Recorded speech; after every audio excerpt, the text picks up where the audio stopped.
Jimmy, we can't start a podcast with you being on your goddamn phone. I know. I'm just looking up the Himalayan salt lamps. We'll get into it. I want to Okay. talk about it, so have it ready.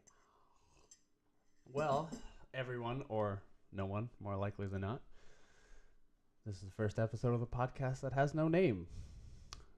Hopefully we'll come up with one through the course of this thing. Matt Antonello is myself, here with my boy, Jimmy Hong, also known in the depths of the Niagara pool halls as Slippy Jimmy. Slippy Jimmy. In the pool halls. That was quite a night. It was 1 versus 4, by the way. It was Matt versus me, his friend buddy Joe, his friend Rob, and Kayla, which was, I believe, Rob's girlfriend. Yeah. And yeah, that was quite interesting. I was kind of impressed, man. I didn't even think you had that type of talent. It was like hidden almost, you know? And it was impressive. It was very impressive. Yeah, So, well, yeah. it's not like everybody walks around like, that guy looks like A pool player. Like, there's no build for it, right? But Yeah. no, we were talking about it. It's like I played a ton, right, over the last year and a half. Not so much in the last year, but the year before, a year and a half, I played a ton. When I was in Germany last year, I was playing like 5 hours at least 3 nights a week, right? So, just turn the volume down a bit. Yeah. It's like we were talking about. It's like being a blue belt or in jiu-jitsu or like, you know, a white belt after 2 years and somebody comes in and says, oh, you're so amazing. It's like, no, you just haven't done it, right? Yeah. You haven't practiced it. Exactly. Exactly. But So talking about practice. we talk about practice? Well, we're just going off of things, right? Just going off a tangent and just talking about topics. So, you know, whatever comes in the way, like, let's talk about it. Yeah, we haven't. There's no guideline. There's no guideline. Maybe there will be in the future, but right now we're just. Well, why don't you introduce yourself to the podcast, like what you do, you know, like where you stand. Well, I prefer to stand on 2 feet. No. What am I? Well, in the douchiest possible way I can put it, I'm a knowledge seeker, right? Okay. You can't say that without sounding like a douche. But it's cliche, but it's true. There's nothing like. I specialize in studying the human body. I seek knowledge about the human body in particular, but it doesn't end there, right? You're the same as me. Psychology, mythology, religion, doesn't matter. We just like to know more than we did the day before, right? So that's pretty much the foundation of my life, is just self-improvement and knowledge seeking. But I recently started personal training, which I don't like that term at all. Yeah, it's a convoluted term because it doesn't portray the industry in the way it's supposed to be, because there's a lot of, I think, bad connotations in the fact that there is no real education behind it. It's a certification that allows you to get the job, right? It's not like you have to go through like a year-long program, right, or anything. But you know, even a chiropractor is to a degree a personal trainer if they teach their clients exercise, and some of them do, right?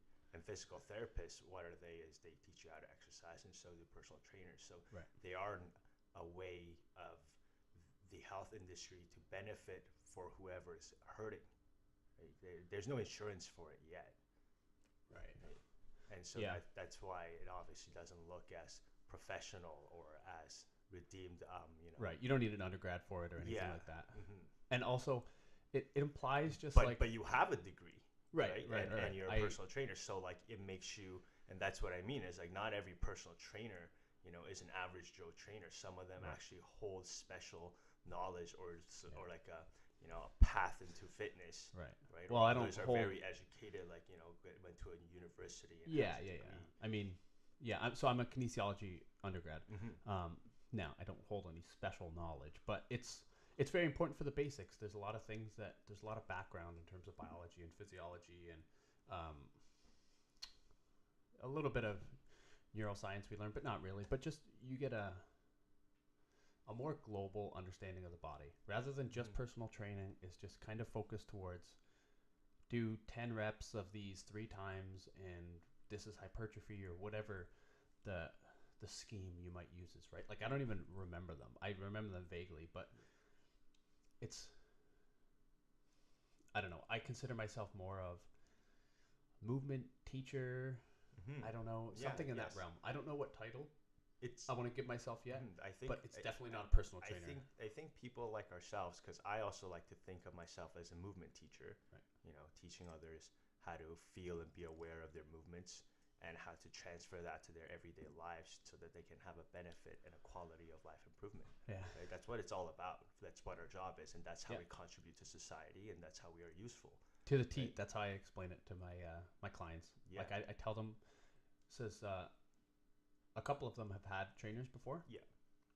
And mind you, let me preface this by saying I'm just starting out training. Mhm. I only have 4 clients right now, so very limited expertise when I'm speaking. So keep that in mind. But what was I saying? You got me on the reefer, Jimmy. You got you Forget on what your I'm saying. Yeah, it's okay. It's Um, okay. It's Oh, so- talking about explaining to the client yes. what my purpose is, Mhm. what I can give them, right? Yeah. And a lot of it is just saying, you might have trained before and had other people who just kind of had you do 10x3, 8x4, whatever style of workouts you have, and then you go home and there's no real reason for why you did it or why you didn't do this. I explain my job is not to necessarily give you a workout. It's a byproduct, but my job is, like you said, teach people how to understand their own body and how to use their body in real life, Yes. not just do exercises. And then here's the objection to some people. It's like, what if I don't care about that? I'm like, okay, let's go to that issue first, because that's something else, man. Like you're born with a body and you leave a body. This is something you have your entire life. Mhm. It's something you can't detach from. And in fact, you'd probably get upset if you lost a limb or two. Let's all be realistic, right? So it's something you At least treasure. a little bit upset. Yeah, it's at least a little bit. Maybe some people will be happy. I don't know. But let's all be very real about it. We appreciate this body. So why can't we actually learn and map it out, right? And Right. a lot of people have. There's a lot of information out there Well, about mapping of the human body. right. And you talk about appreciating the body. Just sorry to cut you off. Just like yeah. we appreciate the body when it doesn't work for us. So when it's working, Yeah. we take it for granted. Mm-hmm. We only appreciate its proper function when we lose proper function. And that's kind of what we're both on the same page of, is saying, like, don't wait until you lose function to try to regain it. Yeah.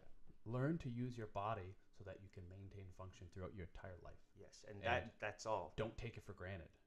And that's all mindset, right? And Yeah. I feel like when we try to be teachers of movement, we also have to do like a secondary teaching to the whole movement culture is like a mindset change and a psychological almost shift in your mind about movement, and hopefully that changes a lot about their whole ideas about how we treat the world. Right. Because they start to realize how they treat themselves is probably not the best. The fact that they do sit for 8 hours or maybe even more or less, but or the fact that you willfully accept sedentary activities. Mhm. Yeah, now I lost my thought and I don't know where I was going with that. But You're just talking about having an impact on coworkers as well as like having an impact on the culture of yeah, so fitness movement there is professionals. a secondary teaching, which is a mindset change, and a lot of people don't do this change so that they don't truly benefit from the vices that we give them. Right. So we can tell you to stretch, and and you understand that you have to stretch to see a better to reduce your pain or manage your pain, but you understand you know you're supposed to do it, but you don't make any time for it, and then you come back complaining about the pain to a or someone who provides some sort of health service, so to a personal trainer, to a chiropractor, a physiotherapist, whatever it may be, right? And then you get the same. They'll treat you. They'll make you feel better. They'll make you work out. You'll feel better, but you go back to it. You go back to doing nothing at all. You just kind of depend on someone. So it has to be an independent journey. is Yeah. what people have to understand first and foremost before they start to wanting to fix their own bodies. That's Right. got to be step number one. And then telling them that there's nothing wrong with them at the same time, and that it's all about just facilitating. Because a lot of people nowadays, they like to tell their clients that there's something wrong with them so that they can sell them something almost, right? Right. But what if there is truly, like, yes, it might not be in the best condition. Let's just say that. Right. But there's nothing wrong just with because it. there's dysfunction, it doesn't mean that you're there's- abnormal. Exactly. Well, I mean, Like, we're not going to get everybody's abnormal. we could go really deep But into you- that. Like, Yeah, you know what I mean. Yeah. By that. Like, just because, exactly what you said. mhm. Everybody, there's something wrong with everybody. Like we were talking last night. Yeah. We were talking about athletes, and you were saying like every good athlete, doesn't matter how great they are, has Yeah. some sort of postural dysfunction. Yeah, or they're gonna complain about something in Right. their body. Right. Everyone thinks like everyone's well off, and like they themselves are like they feel like they're cut off to the world, and they think they're isolated in their pain, but you're not. Mhm. Everyone's kind of going through the same thing, right? So if everyone's going through the same thing, all it means is we just have to take responsibility of that kind of, about ourselves, about our bodies. Right. And then I think that could be a better for everyone and for the whole world. Yeah. Well, it's chain. Yeah. A chain reaction. Yeah. Type thing. Yeah. It's infectious, right? Once you get these Mhm. ideas that people, let's go back to like what you were saying about Yeah. the culture of Yeah. fitness professionals, whatever you want to Mhm. call them, movement teachers, trainers, all that Mhm. stuff. Somatic educators. Somatic educators. Yeah, somatic educators. That's So an excellent term. yeah, so those are what I've read online, and Physiokairos. not all of visual that. chiros, like people who do like they're labeled something else. They're because they're part of the health, the actual part of healthcare industry. Yeah, they're- but I would say they're still somatic educators. They- somatic they- educators. They could be if they're actually doing the somatic education, but Right. from majority of what I hear and the The feedback established- from my clients, and Yeah. I've been certified as a trainer for over 3 years. Yeah. And I've been doing the job for a good well over like 2 years, right? Yeah. So from the feedback I get from the ones that are in pain and are trying to learn to manage their pain, they just tell me that they don't really get taught how to do these exercises. They're just given a bunch of them, and Right. then they do maybe like 1 to 3 of them with minimal like supervision, and it's mostly like off of machines. It's not really something where you have to learn how to do it. It's something already made for you to do, right? So there is really no creative problem solving when it comes to that way of approach, because you're just going through a system and a protocol that you would kind of apply generally for everyone, Right. And or with the same issues. you talk about like they do it with these 1 to 3 exercises a couple times, and then they lose interest because they have. I mean, like the thing I they'll find make is- it fancy and like give you some sort of like fancy treatment, like Right, like, but they don't- they'll blast you with lasers. Or They like don't bridge the gap between what's wrong with you, Mm-hmm.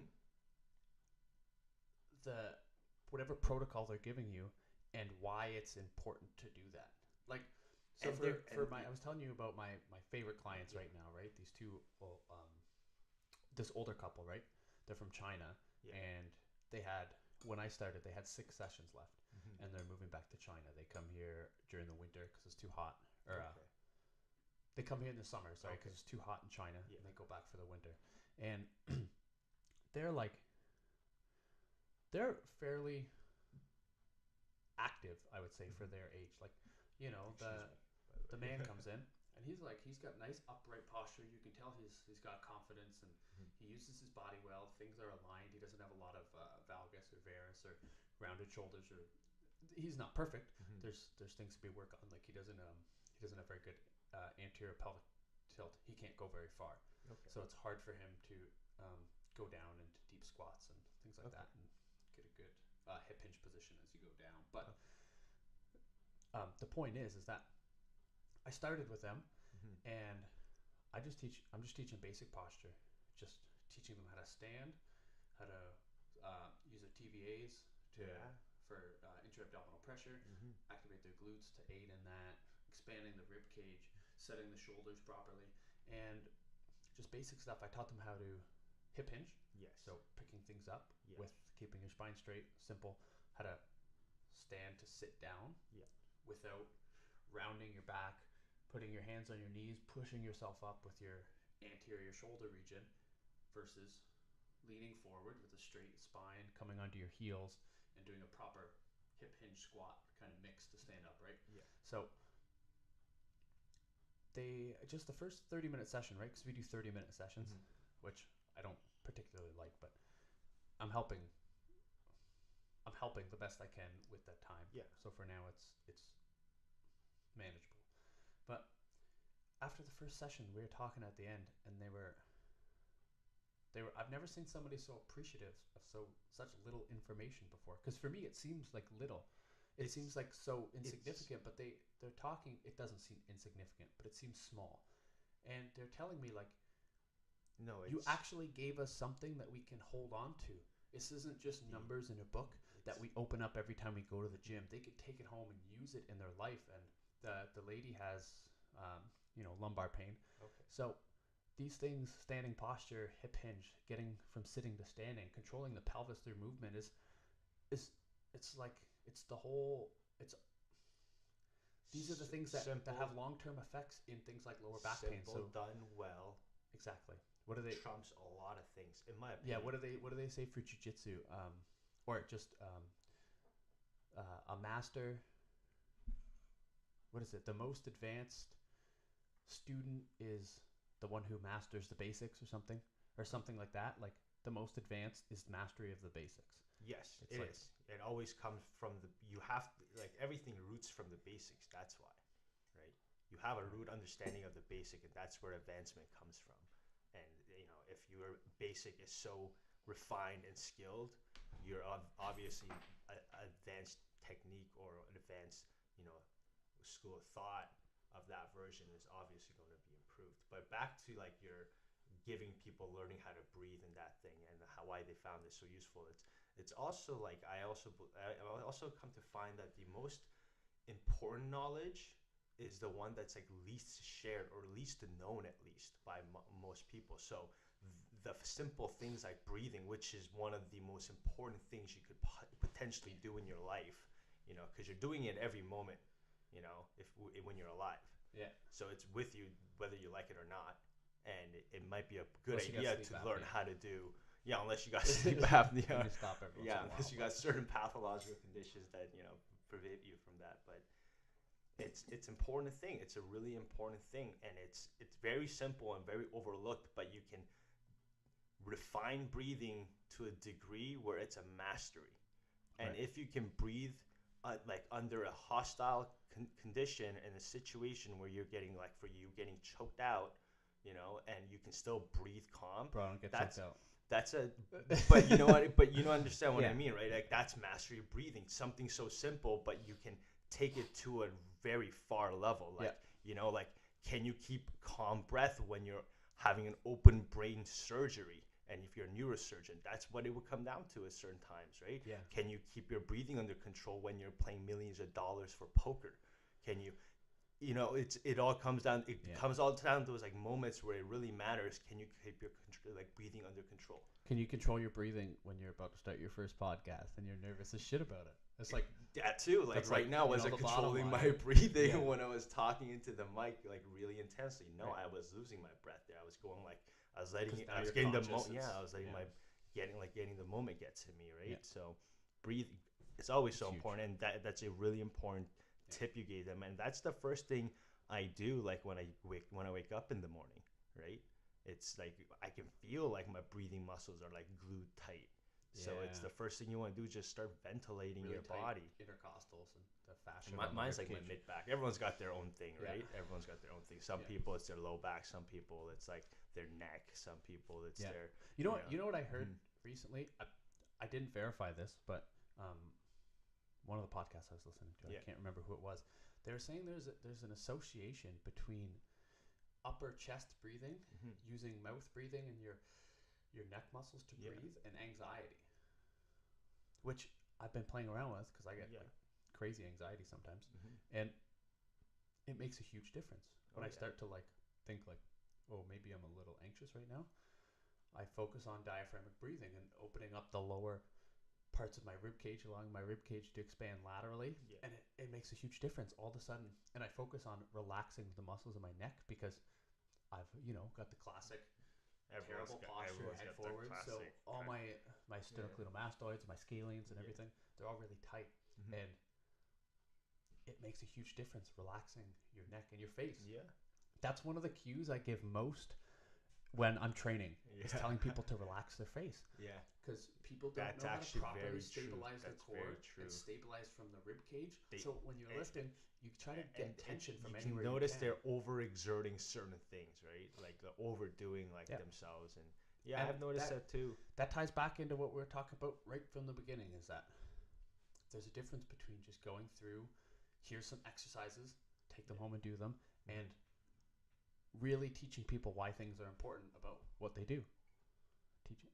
Does that make sense? Yeah. But giving purpose to their workout. It seems silly. Like, don't get tension from your face when you're lifting out, when you're lifting weight. It's like, but it has big implications. It means you know how you have such good motor control that you're able to have, really good tension through your body without overdoing anything. Right. Because that means that there's somewhere that you're not getting tension from that you should be, that you don't know how to get tension from. So you're using whatever comes to your mind first. The best I find is that if it's a really easy position, you should have, because breathing flexibility is a term that not a lot of people use, but it's a real thing, right? In certain positions, it might be hard for you to breathe because you're not as open. And so that could... more coffee? I'm okay. Yeah, I'm all right. Yeah. Good coffee, by the way. Yeah, it has some coconut oil and milk, was it? I just put milk. You had milk and sugar. Okay, milk, sugar. For the record, I do not condone simple sugar. It's drug. It's a drug. Let's all admit it. Jimmy's an addict. Everyone's an addict. Like, children are the most severe addicts, and companies know this, and they purposely, I'm sure, target children for delicious sugar treats. Yeah, that's not even something that we shouldn't even get into talk about. It's like, we shouldn't even get into it. We could get killed and assassinated. Well, I could get killed and assassinated for saying something like that. The Illuminati. This, if you didn't know, this podcast is super popular. Like, so we got some high profile people coming after us. First podcast. Yeah. But no, you talk about breathing flexibility. I never thought of it like that. Yeah. I do think of the fact that my intercostals are very tight and my T-spine muscles are very tight. But I never considered it in terms of flexibility in various positions. Yeah, it's because I know these things because I've experienced all the bad things. I swear to God, with all my, I did weight training for like a good 9 years, and that was a bad idea probably. That was not a good idea. Some of it. Most of it, because a lot of it, I'm going to have to completely be honest, was ego lifting, and it was just trying, and I had this sick reason, for some odd reason, to just want to get as big as I could, okay? And that to me, it's like, yeah, that's a great goal, but what purpose did it have? You want to be alpha male, bro? But but there's so many other ways to do that, and in our society, to be the most alpha male, it's having money. Right. Well, you're getting into the more nuanced stuff like dominance hierarchies, but it truly served no purpose. I'm gonna be honest. But how common is that? A young man, it's the most basic version of when you get to your mid-teens, late teens, I started when I want to 15. look like a bigger man. It's I started when I was 15. Yeah, everybody starts around grade 9, grade 10. Yeah. They start to get a little bit into puberty, get into high school. They're with kids who are 3 years older, right? Who are now 18, growing into their muscles, and you start to think women like muscles, so I just need big muscles. But you're not necessarily considering. At a primitive level, I think women do like muscles. They have to. Of course. It's just like how men are more attracted to larger hips. I'm sure it's because the woman, it can be like a genetic thing where they can bear children and You're so sexist. Am I? No, fuck with you. But isn't it like a biology thing? And that's crazy, because I would say something like that based on biology, which is true, right? That would have been a selective selection in a certain point in the human race, and I can guarantee you that must have been okay. Because then, like, why else are we geared to that? Well, we've maxed. Why are we attracted to that? I heard somebody talking about this. We've maximized. I think it was Jordan Peterson. We've maximized the hip, the pelvic width to the point where if like pelvis has got any wider, it would be difficult for women to walk because infants have been getting larger and larger, right? So in order to fit the big old heads, sorry, not just infants are getting larger, the head's getting bigger compared to chimps, right? Yeah. So as we went down the evolutionary line, the pelvis had to accommodate to fit the wider head. Yeah. So there's one evolutionary reason why we might like wide hips, right? That and we've actually maximized it. We can't get any smarter. Those little green alien things with the big heads, they're not coming out. Sorry. You're just gonna get stuck. Like we can't get there. But like jokes aside, that's why do we get into this? The wide hips. Wide hips? Oh, just talking about like why men would want to get bigger and why it would be so like why I'm not a sexist. Right. But the point is that yes.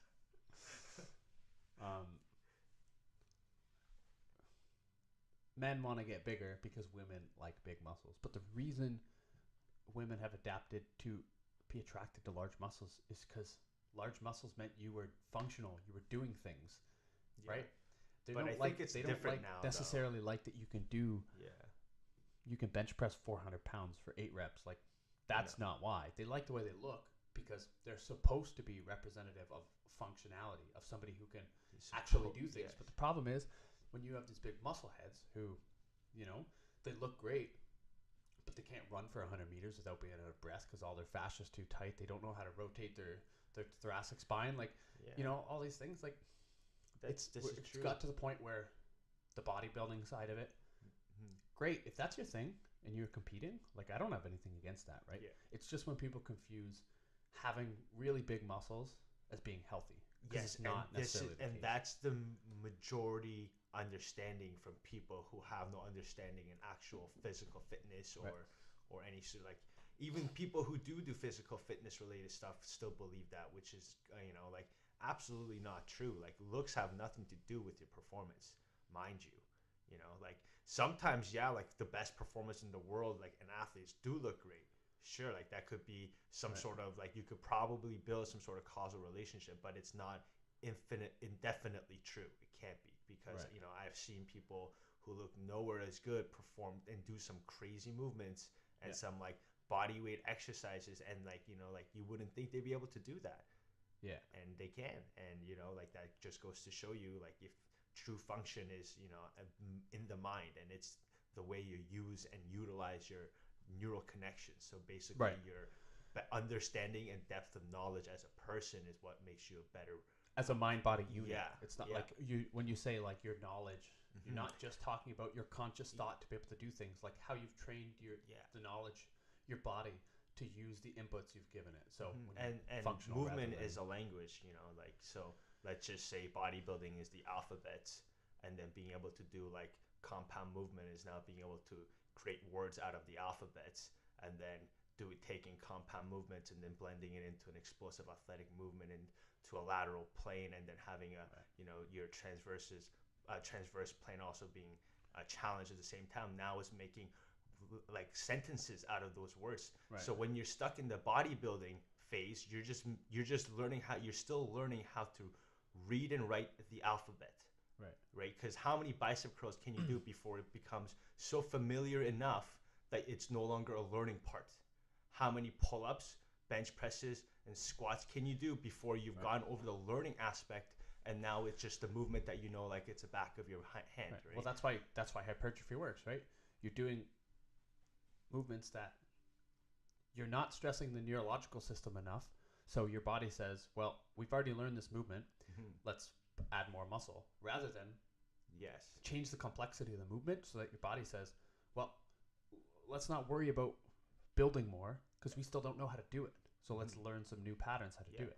And that's why the functional training is like, you don't get huge, but it's not like you do functional training and you don't get like a nice fit athletic body, right? Which is, as far as I'm concerned, ideal. It just looks it looks athletic, it looks like there's muscle, but it doesn't look like what the fitness industry portrays beauty and attraction to be. Right. Well, it's so Not much easier to always. sell 10 reps of Yeah. bench press than it's like, hey, come in and I'm gonna try to Actually explain to you all understand this super what esoteric shit. Like, yeah, and actually understand your body, or like have enough compassion to take the time to learn about your body so that we can figure out some sort of plan for you. Instead of doing that, they go like, this is what you probably want, which looks great, and everyone's gonna buy into this, and this is what you need to do this to is all get you need. that. You don't need to think. Yeah, let us tell you what to do and where you want to go. Or rather than, how about this? We're in this together. This is like a relationship with your body. I'm going to put a lot of responsibility on you to pay attention and learn about yourself to get the maximum benefit. Like, it's, but no, and everything I say goes back to Jordan Peterson right now, right? Okay, like, I'm always listening to his stuff right now, so you're used to it by now. But it goes to the responsibility thing. Like, people are craving it. Like, young men are craving it, but people don't want to hear it. It's like people don't want to hear like, I can't do this for you. Yeah, and it feels like there is a large group of people who feel like they're entitled to something, and it's a huge problem. And it obviously is a huge problem, and it's you should never like the thing that's wrong about feeling like you have to get something without earning the right means you're living in the future, so your mindset is already wrong, right? You're never taking the time to be here at the moment to figure out how to get somewhere, right? You're not taking responsibility. Yeah, and that exactly, and like there's a lot of I feel like like you're not gonna get actual growth of yourself either if you're always feeling like this should be given to you. There's no true growth, as you as a person, because there's no experience gained. It's like an actual video game if you think about it. It's like a role-playing game. It's like an RPG game, right? Like there's it's like playing just expecting to have all the stuff that you get at level 80. Yeah, and it's like buying a game and then paying money after the fact that you buy the game so that you can have like the best items with real money, instead of actually you can just work for it in the game because you like the game enough to play it, which is life. Should be a game that you like enough to actually play it. It's a simulation. That's why like Elon Musk is like the world is a simulation. That's why Matrix was a film beyond just like cool things, cool technology. It was an actual representation. There's something about those movies. Yeah, and like recently I read a book, Brave New World, which I read in high school as a book that was assigned, and I obviously didn't even really read it because this time reading it, I was like, holy crap! Like this has a huge relation to our like world right now. Like it was a future prediction because I'm sure the novel was written like the 1930s, and then it sounds like our society today. What's it about? It's about a world where it's our future society, right? Where there is a caste system. There's alphas, betas, like deltas, omegas, and there's alpha males, beta males, and alpha females, beta females, and like there's an alpha, and like there's a different. What do male feminists fit into? Well, like here's the thing: is that they bioengineer these babies, and like they create, and like they're nobody really ages, like they age, but like they still look young. It's like a perfect world. It's like a utopian world. Medicine is really, but there is really no God, and everyone has, and to keep everybody under control, they give them this drug called soma, which sounds a lot like alcohol or MDMA or like where everyone can just do and take their minds off. Alcohol and MDMA. Yeah, they're very like it's whatever vice. Yeah, like you choose like some disinhibitor. Yeah, some disinhibitor. Like, and if you drink enough alcohol, like you can black out or like you don't remember the night. And like a lot of people and like the reason why I'm referring MDMA because like this drug apparently gives a lot of euphoric feelings and like you're so like pleasant with like all the simulations of your environment, so like sound, music, and like that's what apparently MDMA is for. Right. It's like a mild stimulant psychedelic, right? So So it's That like, reminds me, and that what's sounds that? like our society today, though. Everyone's just drugged up. Like those like music festivals that are happening, Right. like those are just drug festivals. Like yeah, being fully like honest, right? Like those are what people go to those Which- festivals for. You know what? I enjoy it like once a year. Yeah, I, like for some reason, yeah, no, it's I don't fun have any to interest to do MDMA Yeah. after I do it once. yeah, like I mean, and like it's all about experience too, Yeah. right? And it's hard when like you don't know how to do control for those things, Right. and it's hard. It's a slippery slope. Well, yeah, but that whole But yeah, like utopia it thing just doesn't seems like work. Brave New World was a good predictor of our society today, where like people Right. just kind of care about physical stimulations and like sensations, and like attaching to food. That's why food has become more. It became something else. We've turned food into something more than just means. Like it was just supposed to feed us and keep us sustained. But now it's turned into like Well, the other day I we was have- like driving through St. Catharines, and I was driving through one of the Burger Kings. They proudly represented their like one of their bacon burgers with the amount of calories underneath it, 1,040 do calories. they have to list it now? Well, they have to, yeah, but they have to. But like, is it like is like they have to list it like in your what is it in the restaurant? Yeah. But like they don't have to advertise it in their marketing. Dude, winter's like- almost here. It's Balkan season. Yeah, but that's what I mean. It's like testing people's like it's We like just have we have it's so like- much abundance. it's just people like they're triggering their capitalistic response, and I know it's gonna react to 1,004 calories. I can eat that. I think that's a challenge. Like that's what it's become. Like what is that in like Yeah. Food Network? Like where people just sit TV to watch food being made so they could get hungry to go eat and they repeat. I like the Food Network. But That's like the only cable station I like because But, it actually, like there's it some doesn't good shows out but there. it doesn't like appreciate food as like a culinary art. It Some just, shows do. okay, some shows do probably, okay, but But not majority of fucking them Guy is Fieri. but What's most that- of them what's I the show feel called? like is about like just stuffing your face with the most like calorie dense gluttonous food. You ever Like, seen that show? No, I don't really Dive- watch TV. Dive, ever, Drives, really. and Dines or something like No, that. yeah.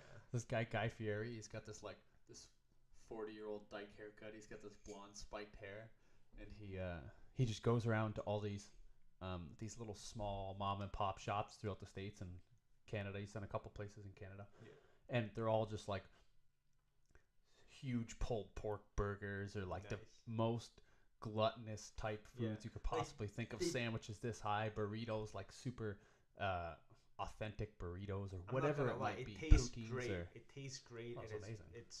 It's like good food, but like that's but it doesn't it adds to our issues and problems. It doesn't alleviate anything. It's just Yeah. like we're stuck in the past kind of thing, if we keep doing that, because in France, okay, like, and I've heard like I've saw this like while doing my research when I was doing my own business proposal, like when I've been told by my friend's parents before, and she's like a writer, so like, and she also does her research into things, and she's also like she has a master's in kinesiology, although she's a writer, Right. and then but so she has a little knowledge about the Sorry, human Jimmy, body. I don't want to cut Yeah. you off. You may need to move closer to the mic. I'm Oh, just okay. looking at where you are. I don't know. Okay. I can change the volume after. Okay, I'll chop from here on. but Remember, essentially 1058. it's all portion, okay, and Yeah. if our general portion agreement is like 4 times that of the general recommended portion, or what we're supposed to eat, obviously obesity is going to be an issue. Yeah. And no one really talks about that. It's like a hidden knowledge. It's like making sure everyone's financially illiterate in Canada, I wouldn't especially say the that younger nobody talks about generation. it. But no, it's not that nobody So people talks don't about take personal responsibility for it. that too. That's also an issue. But there should be a group of people addressing the issue and trying to make it aware to a certain group of individuals who are maybe lost. Well, Right. there's a lot of people doing that, man. That's why podcasts are so great now. Yeah. I think this is the first time in a long time Yeah. where we're kind of through that late 70s, 80s, 90s, 2000s propaganda era, Yeah. where it's just all garbage after garbage after garbage. Now the internet has kind of blasted that open. I mean, we It's- got Yeah. the social justice warriors shit over here, which is, not the best, but we also got all the stuff on the other end, the people who are really genuinely concerned about making a positive impact on the world. So I know what you mean in terms of mainstream, right? Like, you know, those big corporations, McDonald's, Burger King. You call those corporations? I wouldn't even. Whatever you call them, right? They're The like McDonald's, the they've Burger become Kings a of the world. living entity and like a religion. And their it's crazy. Their only goal is to make more money. That's it. There's no moral values within that structure, right? So capitalism. Yes, you got, but it's kind of you brought up the Matrix. Yeah. That's essentially what it is. That's what the podcasts are like. The Nebuchadnezzar, you know, they're going into the Matrix and pulling out all the people and saying, "Look, this is the world you're actually looking at." And then all of a sudden, like, you know, you or I drive by a McDonald's or a Burger King and that, and like, we know what we're seeing.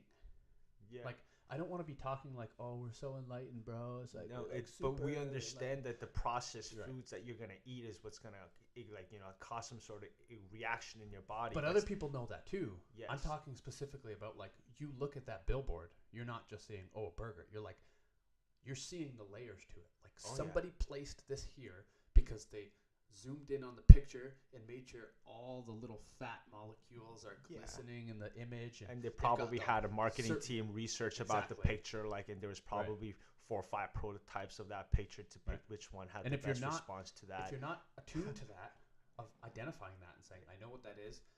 What do I actually want?" You become a victim to it, essentially, if you don't understand it, or if you can't see the layers behind why something is there. You're stuck in the Matrix. Yeah. You don't see the actual world you're living in. Yes, but then or you see it, and then you try to show it. It's just like Neo, you know, like where people he's shown the blue and the red pill, and then like some people can only show you the door. Yeah, and then people usually turn the other cheek. They do, because I've tried to talk to people about these things, just even some close friends, and you know, and like they would kind of. I would tell them that they would have to experience it for themselves, and like they would have to, you know, be aware of the everyday things, and like, you know, and they would maybe find some sort of truth behind all of it, behind what they're doing and what everything is. And then, you know, like I'll talk to them like a couple months down the road, and then nothing's changed, and like I'll talk to them about the same concepts all over again. You know, it's like and it always feels like it's going back to the same sort of, you know, like it just they don't want to truly see what the world looks like. And, you know, there is some bliss to it, but, you know, that's like, and I don't know if it's willful too, because like some maybe it's hard to get out of the bottom part of that, like to get that initial boost towards the, call it what you want, enlightenment, self-improvement.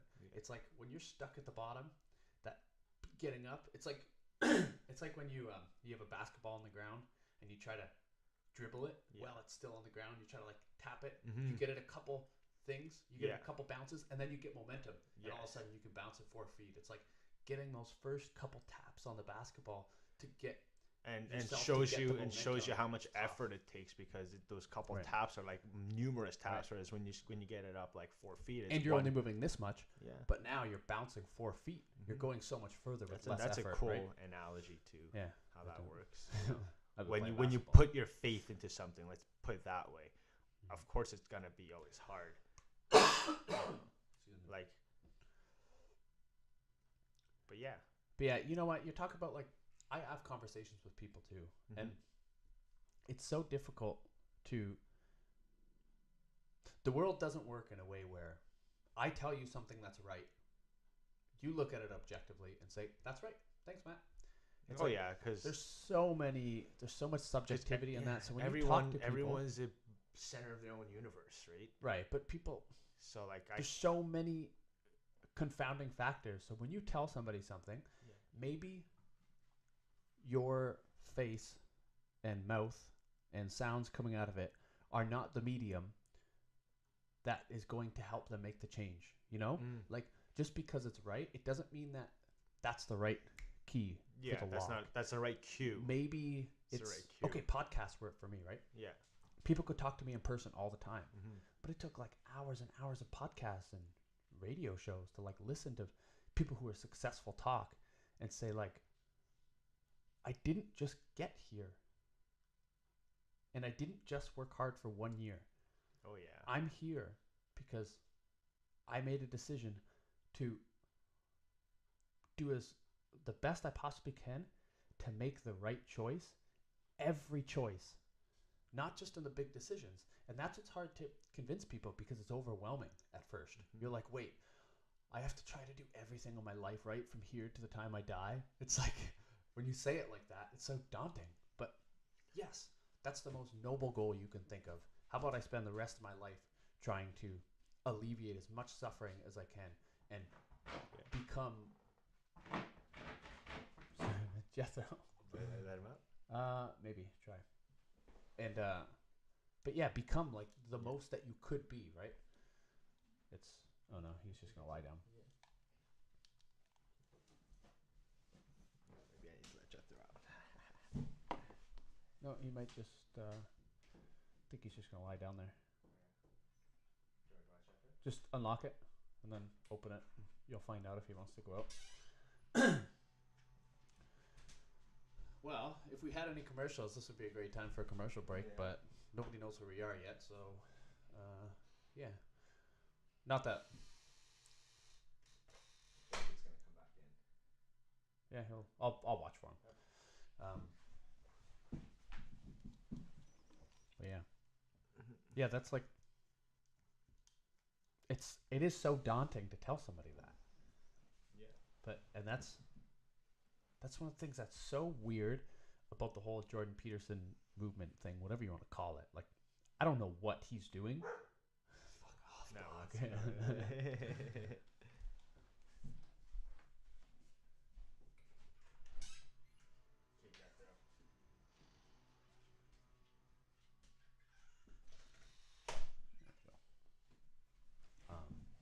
But yeah, I don't know what he's doing. Mm-hmm. Like, I don't know what it is that's happening. It's one of those things you can't predict what it is until you see it in hindsight. Yeah. But it's so crazy that, and he talks about this all the time, it's like he's telling young men, hey, forget about what you have rights to and your entitlements and all that stuff. Mm-hmm. Take responsibility for yourself. Mm-hmm. Clean up your shit. Get your life together. And don't worry about changing the world by trying to tell other people what to do. Get your own shit together and have faith that by doing that, that you will manifest the best possible good into the world, right? And like, it sounds so crazy that people actually take that in. Like young, irresponsible men who want who want to do nothing more than just sit and play video games, love to hear that. Like, nobody's told them, stop being a little whiny bitch. Take responsibility for yourself. It's like, it's so odd that people are grasping to that. Because it should be kind of like a norm, right? Almost. Right. So, yeah. But we used to have so many rituals and so many cultural pressures for that to happen. Mm-hmm.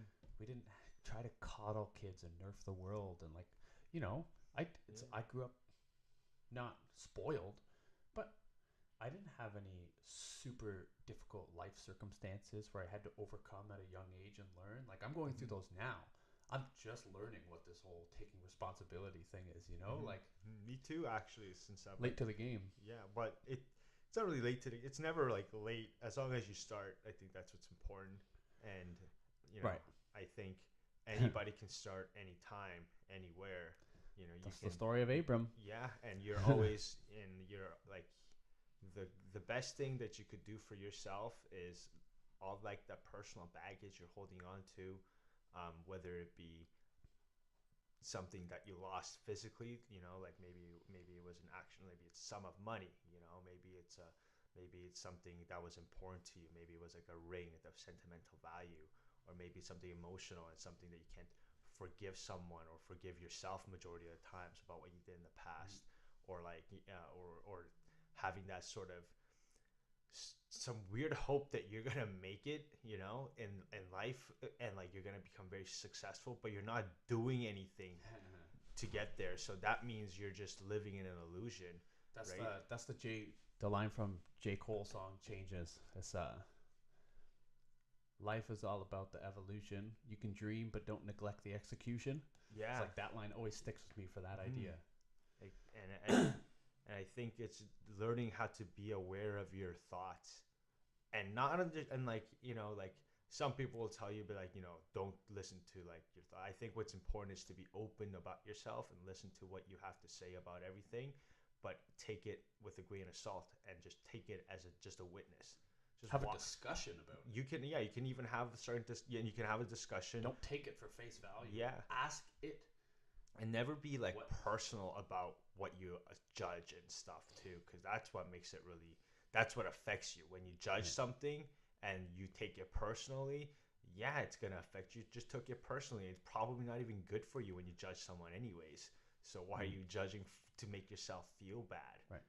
Well, the judgment all stems from our base emotions, right? That's the like anger, taking a needle and pricking envy. yourself with it every time.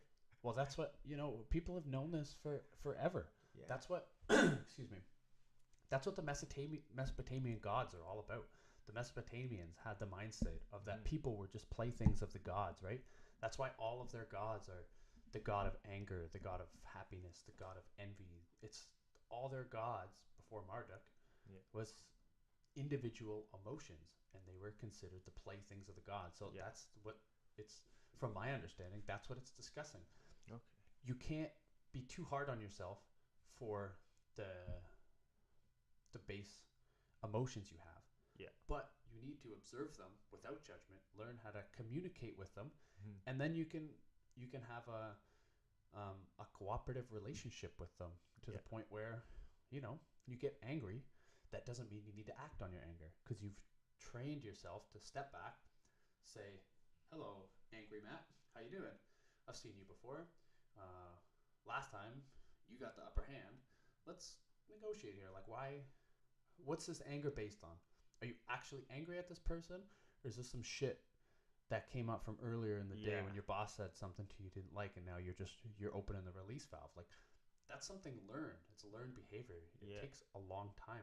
It's a conditioning, and like to break your conditioning, and the book Brave New World, like when these babies that they create, that they engineer into certain castes, they also, when they start growing up, they start conditioning them, right? They start conditioning at a very young age that death is like nothing, like it's normal, like it's not even bad for you. So like they start to condition, and it works because society's built out of that whole notion of their society, at least, and they take drugs whenever they're feeling bad. They believe in the caste system. They believe that they belong into their own caste system, even though it's a bad caste system. So like it's hard to, but the thing is like it's even in that sort of society, there's characters that they're like castaways. They exile them into islands because they start to have this sort of independence and self-thoughts, even though they were conditioned. So it does, even when society conditions you or you're conditioned by your environment, there's always some sort of value where you transcend it. You can overcome your conditioning. Well, that's the archetypal state of communism historically. Yeah. The government tries to say that if we create a perfect state, then we can grow the perfect human and have utopia. But it works the opposite way around. Yeah. The individual manifests itself within the state. Yeah. And that's why the caste system doesn't work. The class system doesn't work. You can't just give people what they want and expect them to be happy. As soon as you do that, they'll just start breaking shit. Well, that's why they give them drugs instead, and that's why there is alcohol, and that's why there is like sugar and potato chips, and that's why there is coffee, and that's why there is. Hey, don't talk shit about coffee, okay? To a degree, like it's like like I guess it can be a vice. It can be a vice, yeah. It can, anything because can be there's a vice, right? because I think you can overdo anything. Playing a video game can be a vice, okay, or it can be a really good creative tool. You hit my soft spot, right? Or it can. But I play games, and like but I try not to overdo them. Like when I was a kid, I used to under control. Like maybe like 1 hour a day, maybe, or like 1 hour every other, like just as a release. That sounds great. As a release kind of thing, and just kind of like having entertainment. That's because I also like to read. I read books, right? And like I don't want to be reading books all the time. I don't want to be working out and stretching all the time.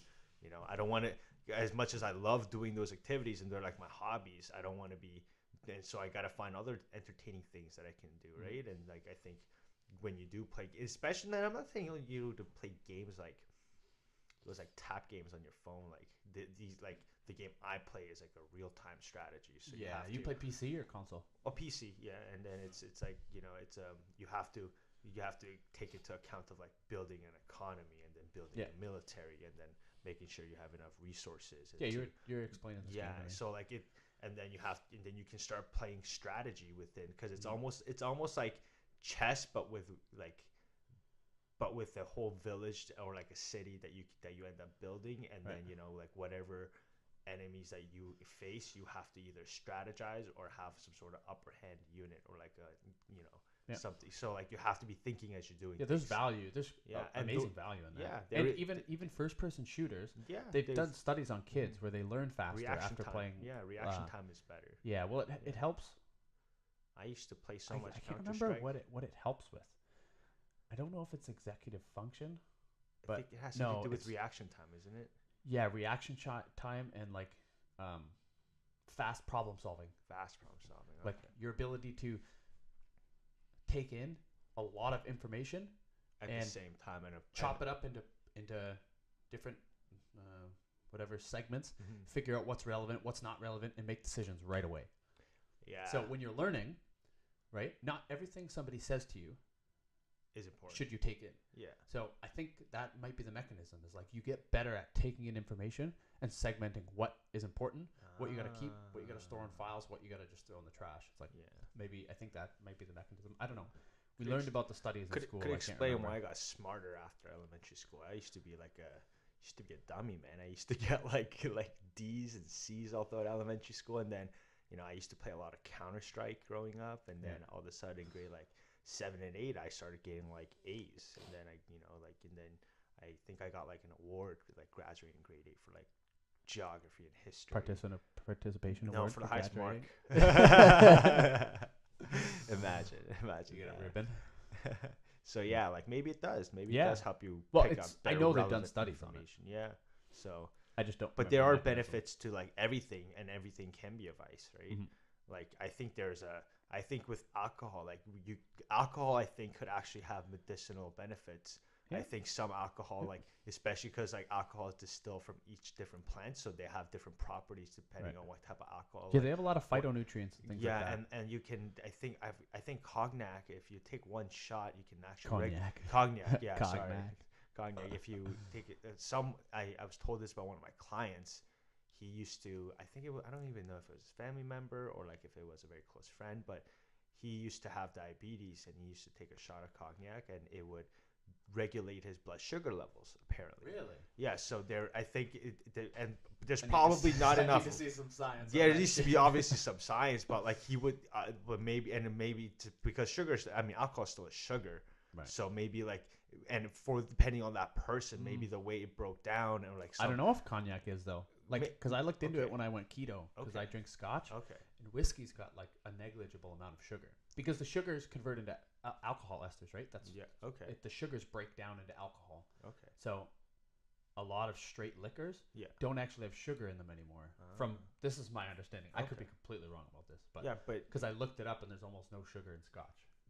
This is just something I was told, so it could be a fairy tale, but who knows? But I'm just saying, just like how because where I'm getting that idea that each alcohol could have a different effect on the human body is, like there are different strains of cannabis that does different things, and even like, it produces different sort of, some of them are really good for nausea relief, and some of them are just really good for pain reducing.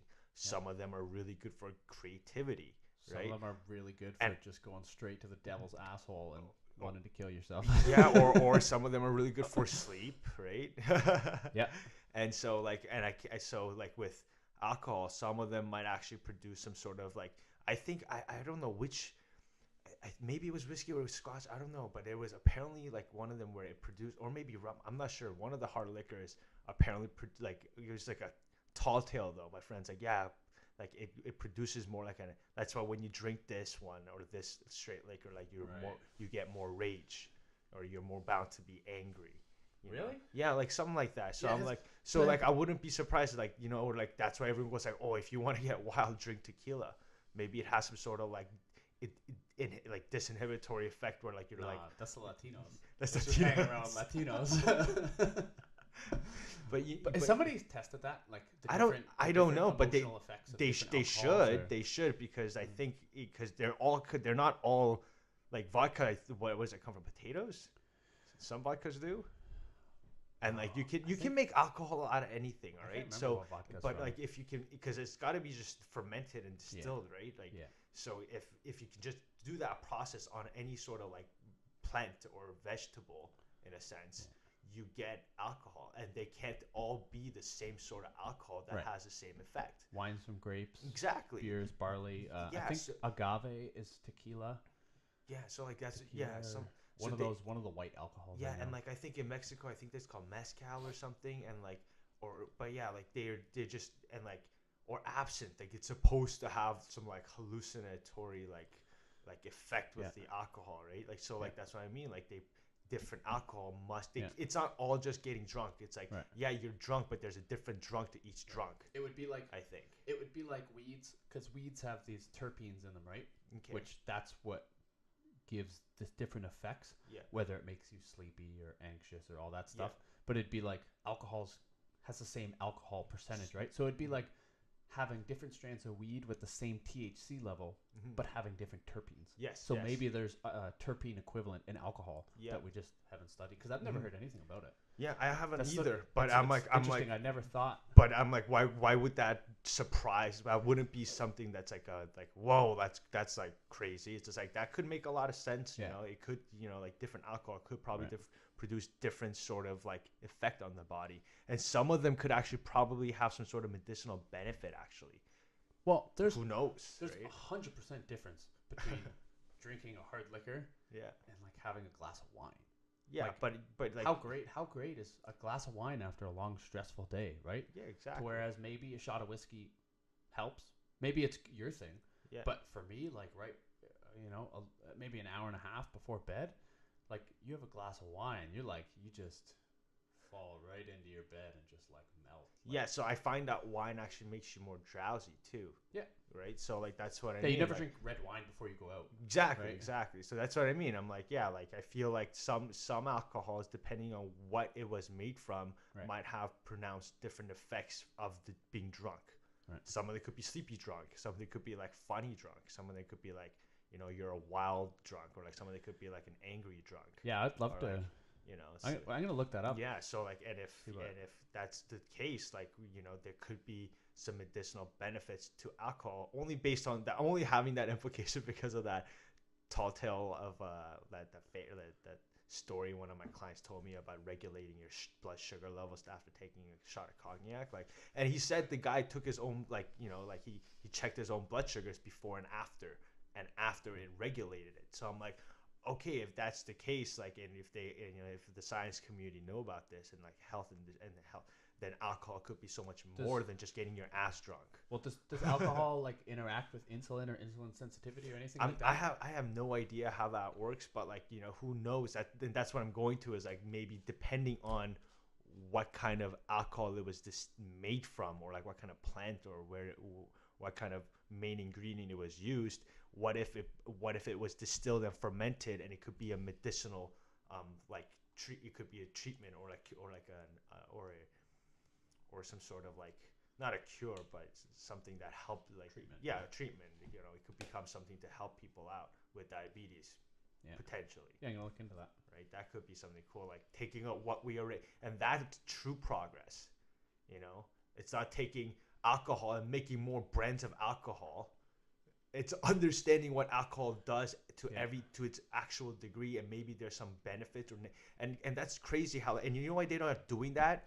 The reason why I think they're not doing that is because the alcohol companies know it causes, like liquor and drinking alcohol causes like stomach cancer, liver cancer, but they don't want to actually do the research and find out what kind of effect alcohol has on the human body. Yeah. But it doesn't have to be about excessive drinking. What if one of this could produce this sort of, and if they knew what it was about, maybe they could have some, instead of hiding it, right? Well, it's not like we don't know that. But they don't. It's like tobacco companies. They don't tell you it gives you lung cancer. You just know that because they tell you not to smoke.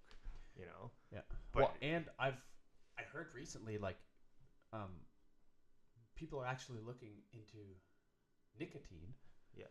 as a stimulant, and I think No, it is a people already stimulant take. though. Yeah, I know, but It I is think a people stimulant. already take just nicotine, Yeah, like just like like as a boost, like without the cigarettes. yeah, like Because there could be. I'm sure like people who do like yeah, like I've seen this before, like when people maybe they're previous smokers too, but like when people want to start cranking work, they'll have like a bowl of nicotine Yeah, gum, man.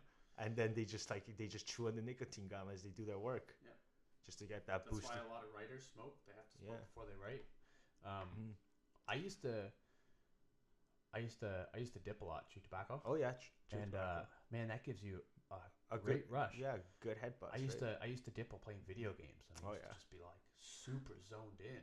My buddy and I used to play Call of Duty all the Yeah, time. We hell used to yeah. when Call of Duty Black Ops, I think, yeah. where you could play split screen online. I only knew of the dipping because I knew guys in hockey from high school, and they used to do that a lot. Hockey, baseball. Yeah, hockey, baseball, right? Yeah. Yeah, so they did that a lot. It's so. definitely a stimulant. Like Yeah, it's a no. noticeable stimulant. Yeah, yeah, and Yeah. like that's why. But I think there is a correlation. So I was talking to you about this last night, like how I think there isn't a huge far difference between the use, like in a psychological dependence point of view, between having a cigarette and cocaine. If the main ingredient in a cigarette is nicotine, right, that affects your brain and allows the stimulant to work, it obviously has to change some sort of chemical levels in your brain. And the fact that you develop a dependency to the nicotine of every 15 to 30 minutes or an hour or so, and like where cocaine is something where like the last of a high is usually like 15 to 30 minutes, and you want another high, it sounds almost similar to tobacco and cigarettes. Right. And I go like, I never made that connection. Yeah, and I'm like, yeah, there is no difference between a little the bit two. Different timelines. Different Most timelines. People say cigarettes, but like for me, it was always on about an hour schedule, hour and a half. But it's still it's still a stimulant that stimulates your brain to the degree where you develop some sort of psychological dependency, where you want it every 30, where you could have it every 15, 30 minutes if you chose to, right? Because you enjoy it that much. That sounds a lot like cocaine to me. My sister was telling me something. I can't remember where she got the information from, but she was saying she was reading about one of the main aspects of being addicted to cigarettes was not actually the effects of the cigarette, but the promise of happiness. So the build up to wanting that sounds a lot like cocaine. It's so this actually plays very well on human motivation, because humans are not motivated by achieving a goal. No, they're motivated by making planning out a goal and doing things and recognizing that they're making progress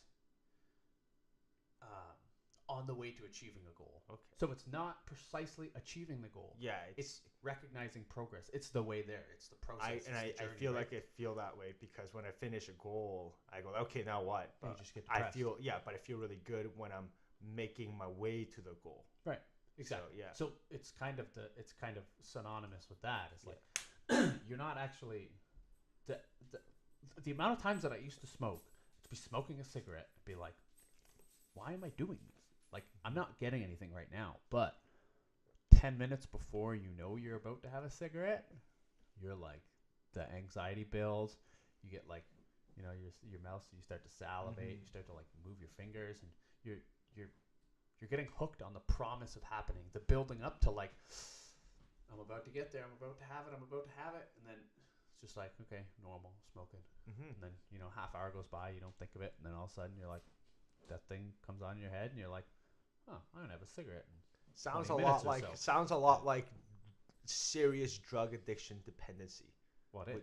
Yeah, and it is. And people don't see it that way. They don't see the correlation between cigarette smoking as like a habitually and a lot as same sort of level as like heroin addiction or cocaine addiction, and the same thing with alcohol. Like people like look at alcohol dependency a different light than like cocaine dependency and heroin dependency. I'm like, buddy, they're this exact same thing. Right. They all have a physiological background, but they also have an aspect of habituation.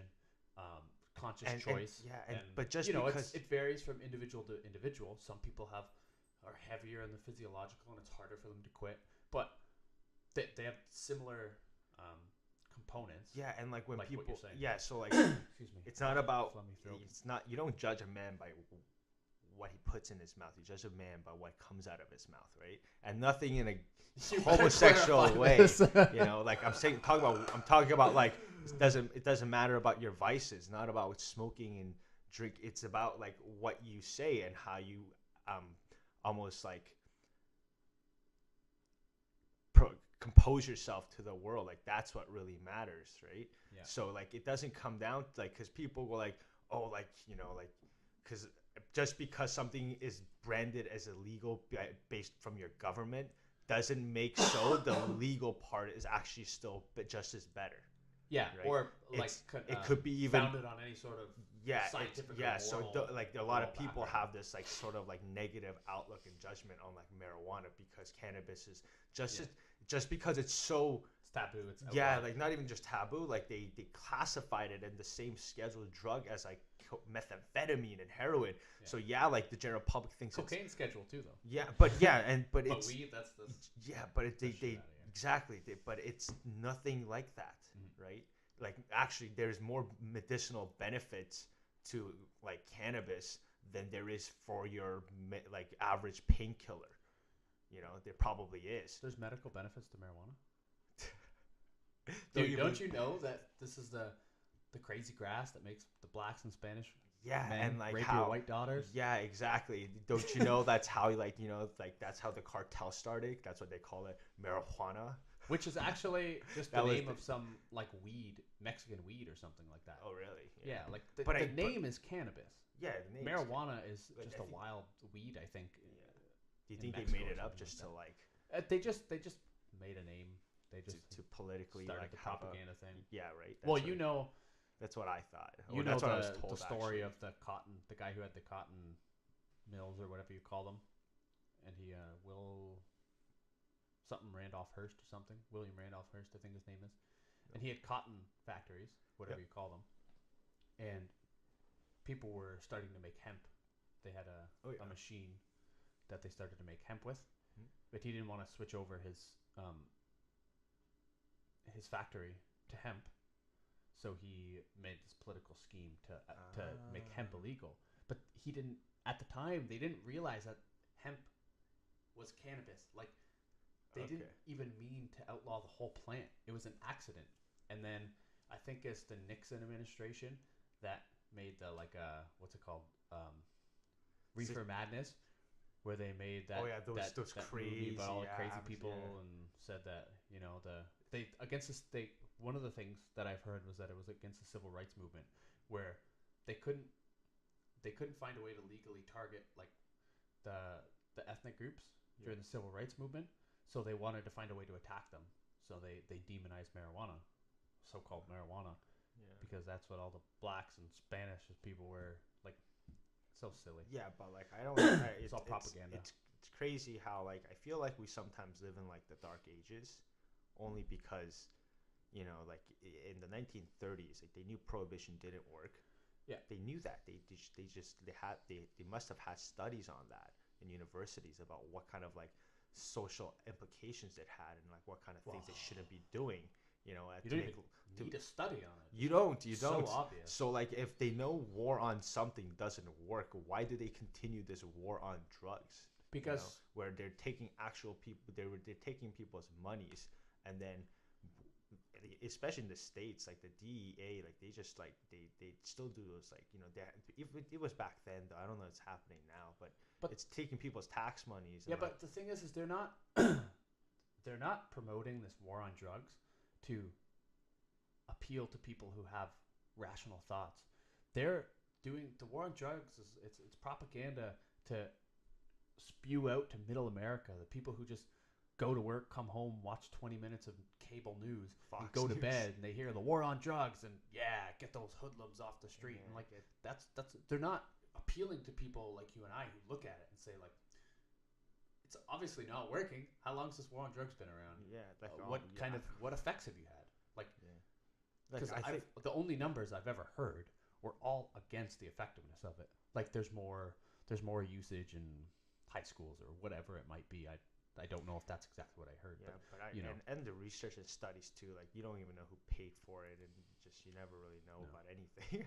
That's getting very difficult, man, to be scientific. Yeah, I even hear like in universities they don't even like really cite their papers anymore, and like they just like no, especially especially when they're doing like maybe this is something you gotta cite, man. I gotta cite very things, heavy on right? citing Yeah. papers, but the problem is, Yeah, just because you cite a paper, it's that too. Like how what about that paper? How do you know what that paper is valid, right? Yeah, well, I think there's always like those resources, right? Like Yeah. primary resource, secondary resource. Like, okay, cite some papers on how saturated fat causes heart disease. Like, all right, you know, like I think we pretty much debunked that one, though. Yeah, I saw a video on Facebook, okay, and like it's just about the American Health, like organization or something about like talking the recent research finding about how coconut oil is bad for you in consumption, and I was like, what are you talking about, right? And yeah, like I saw some of that. yeah, and like I'm like what I'm like why like and then it says how like saturated fats aren't good for you, right? I think that's what, or is it what fats is in coconut oil? Like that's majority of it. Is it trans fat or it's trans fat? It's mostly saturated. Saturated.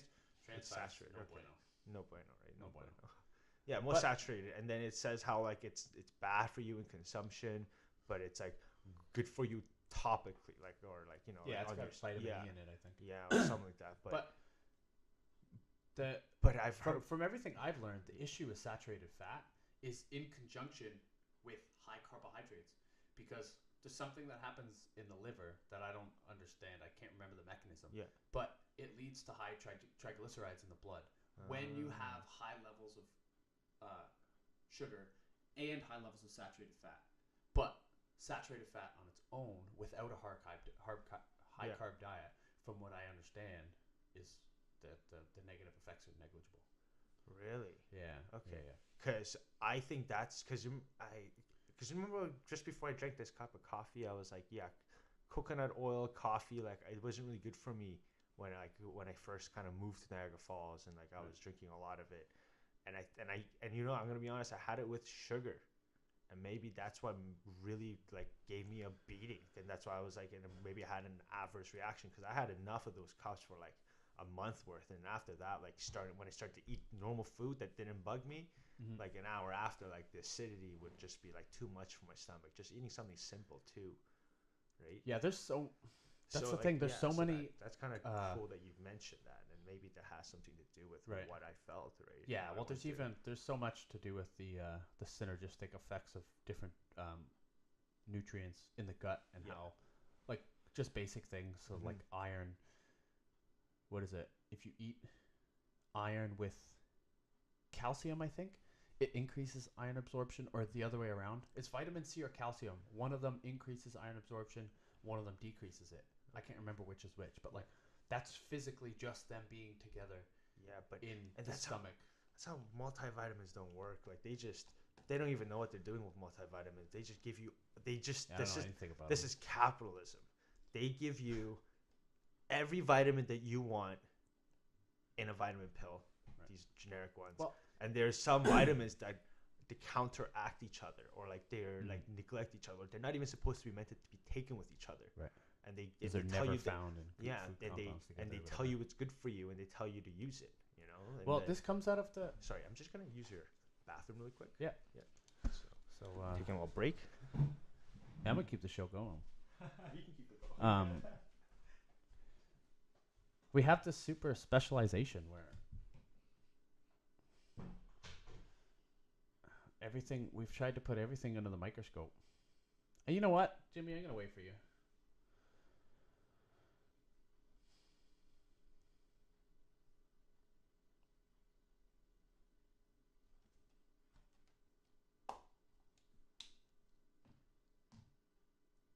So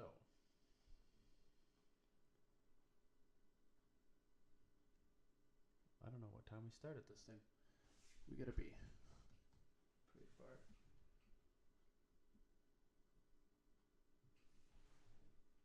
Wow. 2 hours and 20 minutes. Still going strong. That's not it's not too bad. I mean, we were talking before the podcast and trying to figure out whether we would. I think Jimmy's first recommendation was 30 minutes. I just thought, no way. Like, I'm so past 30-minute conversations. They don't do it for me anymore. So we were thinking, maybe it would end up being an hour or 2 hours top, but we're going strong. We're 2 hours and 20 minutes in. We're Going 2 strong, hours, buddy. 20 minutes in. Yeah. Okay, why don't we actually call it? You want to wrap this up? Yes, let's wrap this All up. right. That's a So long time. we didn't accomplish finding a name, so hopefully we'll figure that out. Yeah. We kind of got into a little bit about what we're about. Let's close it up by Jimmy. We'll take turns. Okay. We'll go back and forth, saying at the moment, present time, what your the why question of this podcast. Like, what do you think? You know how we've been talking of what it means to you and me. So what is it for you? Yeah. I guess that's something I guess I've been thinking about, and I haven't really expanded on at all. And I don't even know if I gave it too much thought, to be fully honest. But now I'm getting a chance to actually, take a moment to look at what I want out of this podcast. I just really want to get my message heard. Almost, I want to really tell everyone that I'm on a journey and a mission to really better myself, so that I could actually be useful and helpful to others. Like, I'm on this journey to learn about mapping my own body out, learning about my movement as much as you are. And I know we both share that similar interest, and I think that's why we both also meshed very well too. But yeah, that's what I really want to get people to, is that having this shift in their mind, that they're not they have so much more freedom than they think they have. They don't have to go to the gym to work out. They can do it in the comfort of their home, anywhere, anytime, as long as they take the responsibility for themselves. And I really want this podcast to be something that's positive for people, right? And where they can see a good change, or hear what hear what we have to say about certain topics, and then getting yourself exposed more to, I don't know, what I guess we'll see where this goes towards. Mm-hmm. More, this was more philosophical and kind of where more opinions about where we stand on a couple of things, I guess. And it was kind of political, to be honest.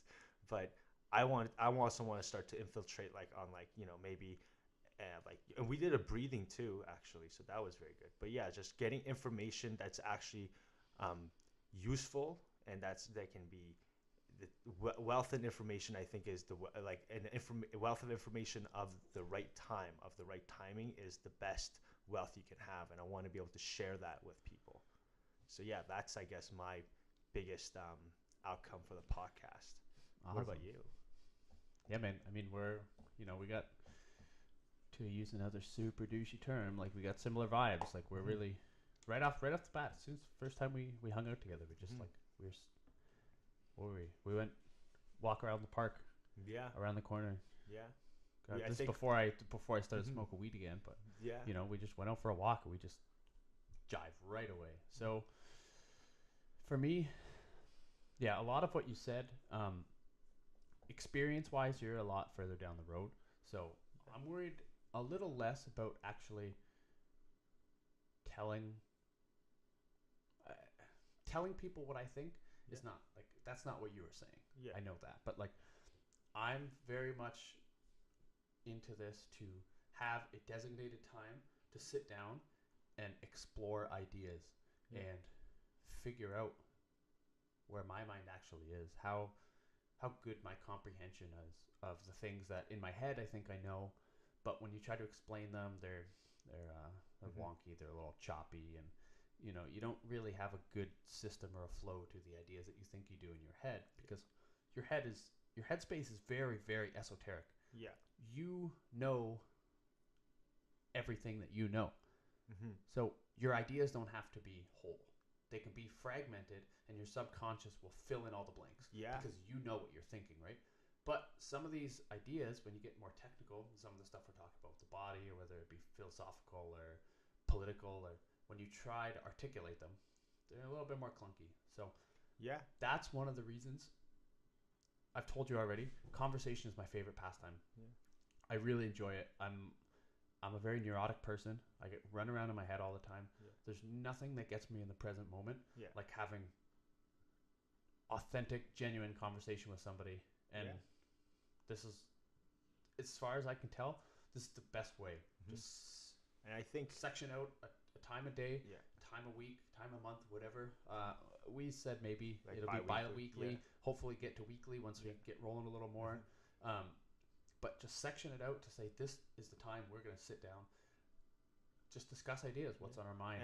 And I don't want to be like copying Jordan Peterson's lectures, but you know, like you're going to get a lot of that. No, but we are we are actually learning as we also go. Like you know, like we're not just saying ideas, and we're kind of, or maybe we're bringing up old ideas again to maybe see if there's some different contribution from Matt or myself. So it's always, it's not gonna be just like, you know, I think what we're gonna try to do is try to maybe hit like topics from now on, right? Because that was a really good podcast, just to kind of see what we're about as a pilot, right?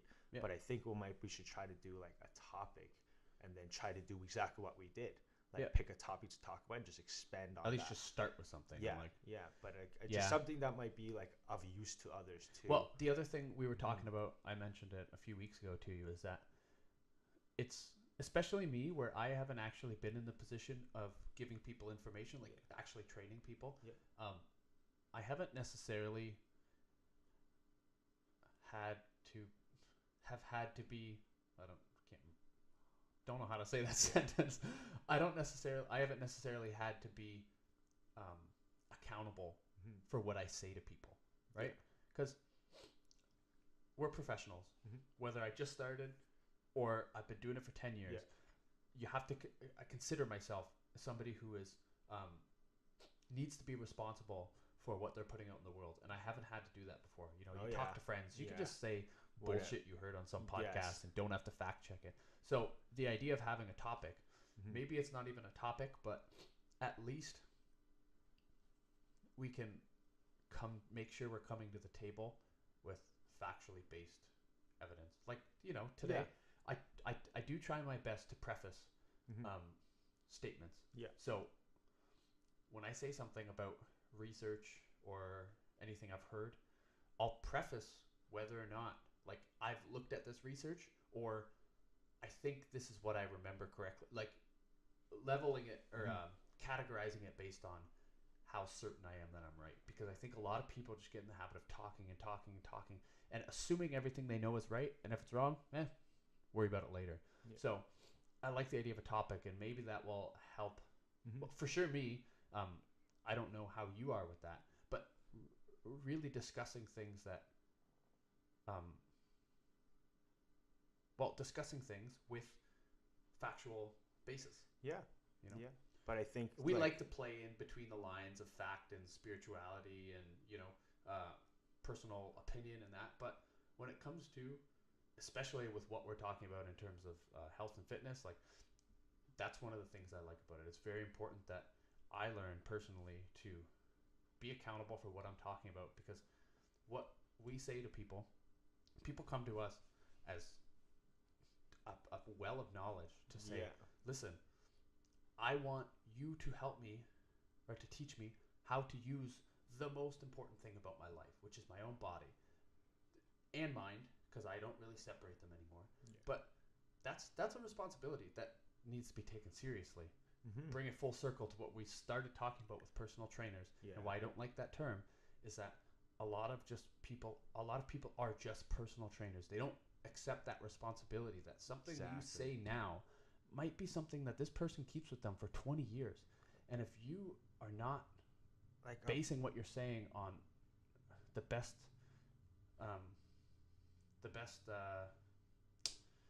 knowledge or the best research or whatever it is, then you're not taking that responsibility seriously. So that's probably one of the main things for me, is that this holds us accountable for what we say.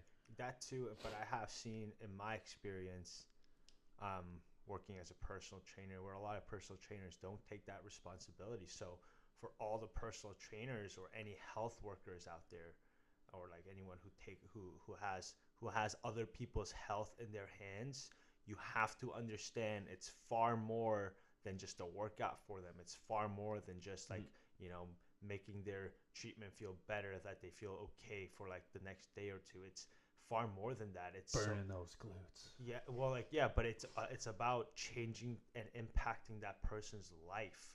So that's what a personal trainer is, and it can be really powerful, like, like implications for your health. It can be really good for you.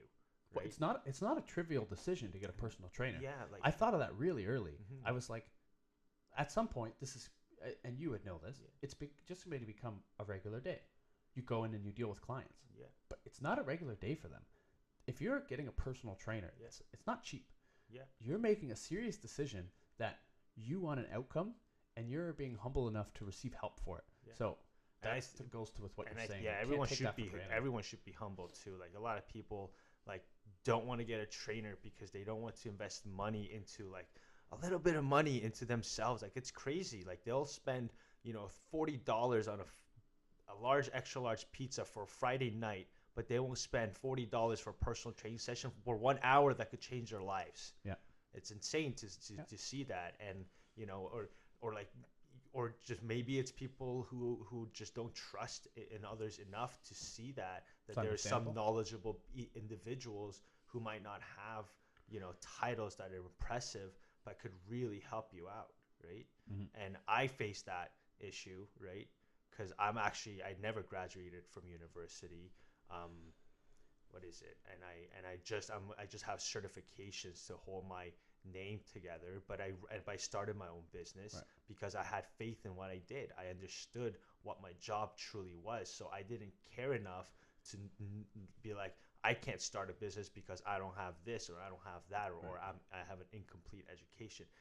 And to clarify, you didn't like fail out of university. I didn't fail just- out of you just university. you don't I have was the just degree, like, yeah. I don't want to go The way you back. said it was like, I didn't graduate. It was like, Oh yeah, I well, just I wanted to didn't clarify, want to yeah. continue my education because I wanted to do something else with my life, Mhm. and I had my personal training certification while I was in university because I wanted to be a trainer during my studies, Right. and I tried applying for it, and nobody wanted to take a full-time university student as a trainer.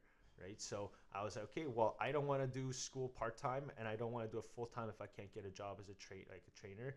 So I left, and then I kind of got my stuff together. And then so I left university, and then for a month I worked at a supplement store, Mhm. right? And then, well, not a month, like maybe a couple like months actually.